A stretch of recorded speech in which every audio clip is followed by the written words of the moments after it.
अच्छा जी, हॉरिजेंटल में आप टाइम एक्सेस होता है, ये एम्पलीट्यूड होता है और ये हॉरिजेंटल टाइम एक्सेस। तो अब टाइम एक्सेस को हमने कैसे डिवाइड करना है? तो यहाँ पे ये 1 पे है तो इसका मतलब है कि ये यहाँ पे 1 मिली सेकेंड। तो 1 मिली सेकेंड, ये इसका मतलब है एक बॉक्स 1 मिली सेकेंड का है। और अगर आप फिर इसकी फ्रिक्वेंसी निकालना चाहें तो 1/1 मिली सेकेंड आपके पास 1 किलो हर्ट्ज बन जाता है।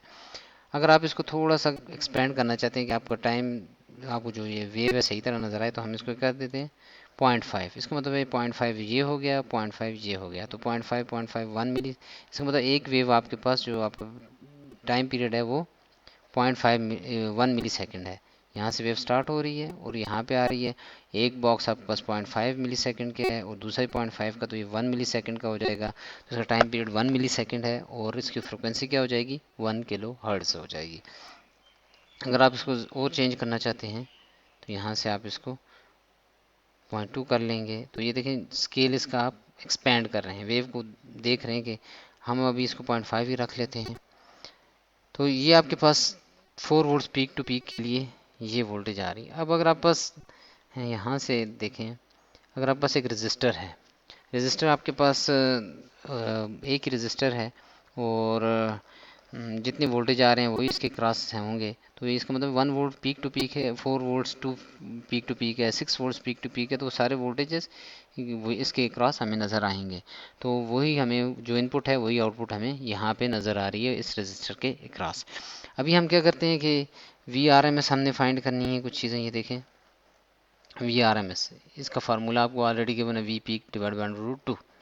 दूसरा हमने क्या करना है, जो अब आपके पास मल्टीमीटर है वो आपको क्या बता रहा होता है, आर एम एस वैल्यूज़ बता रहा होता है। तो हमने यहाँ पे अगर मीटरिंग पे जाएं तो हमारे पास ए सी वोल्ट मीटर भी है और ए सी एम मीटर भी है। तो अगर हम वोल्ट मीटर लगाते हैं यहाँ पे, ये यहाँ से इसके क्रॉस वोल्टेज, जब वोल्टेज फाइंड कर रहे होते हैं तो हम उस कंपोनेंट के पैरेलल में लगा देते हैं उसको, ये, और इसका दूसरा हैंड इसके यहाँ पे लगा देते हैं। अब अगर हम इसको रन करें तो यहाँ पे इसको यहाँ पे कर लेते हैं, ये 1.41 वोल्ट्स एसी वोल्ट्स आ रहे हैं, ये आरएमएस वैल्यू आ रही है। अब अगर आप यहाँ पे कैलकुलेशन करें इसके V R M S 0.707 V peak है आपके पास 2 वोल्ट्स,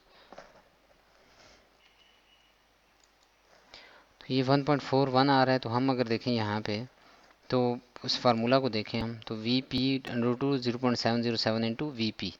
तो हम यहाँ से कैलकुलेट इसको कर लेते हैं, 0.707 इंटू वी पीक हमारे पास क्या आ रही है, एक पीक हमने देखना है, पीक टू पीक नहीं देखना।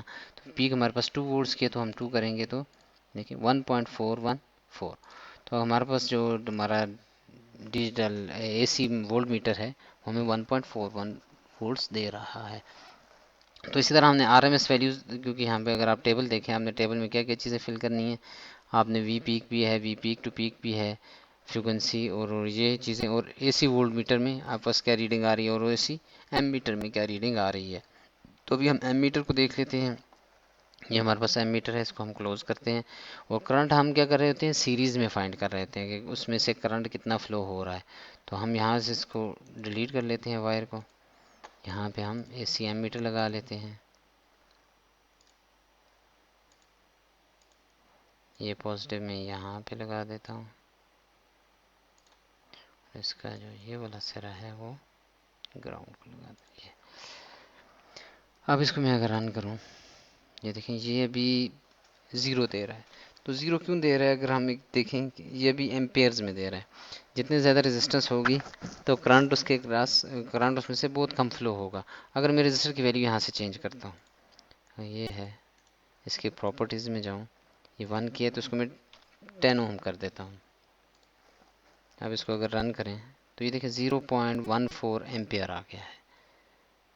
ठीक है, दूसरा तरीका ये है कि आप अगर 1 किलो ओम के क्रॉस ही देखना है तो आपने क्या कर दें, इसको एडिट प्रॉपर्टीज़ में जाएं, यहाँ पे आपको बता रहा है डिस्प्ले रेंज कहाँ क्या होनी चाहिए, मिली एम्प्स में होनी चाहिए, माइक्रो एम्पेयर्स में होनी चाहिए। तो मैं मिली एम्पेयर्स में कर लेता हूँ, ओके कर देता हूँ, और रजिस्टर को भी एडिट प्रॉपर्टीज़ में जाके 1 किलो ही कर देता हूँ। अब अगर आप इसको रन करेंगे तो ये आपको 1.41 मिली एम्पेयर ये आपको करंट दे रहा है। तो आप इस तरह डिफरेंट चीज़ें आपने जो कैलकुलेट करनी है वो आप कैलकुलेट यहाँ से मेजर यहाँ से करेंगे। कैलकुलेशन जो होती है वो आप फार्मूला से करते हैं, और जो आप मेजर कर रहे होते हैं वो आपने वोल्ट मीटर से कर रहे हैं। तो आपने यहाँ पे क्या करना है, आप बस ग्राफ बनाना है एक साइनोसाइडल एसी वोल्टेज का।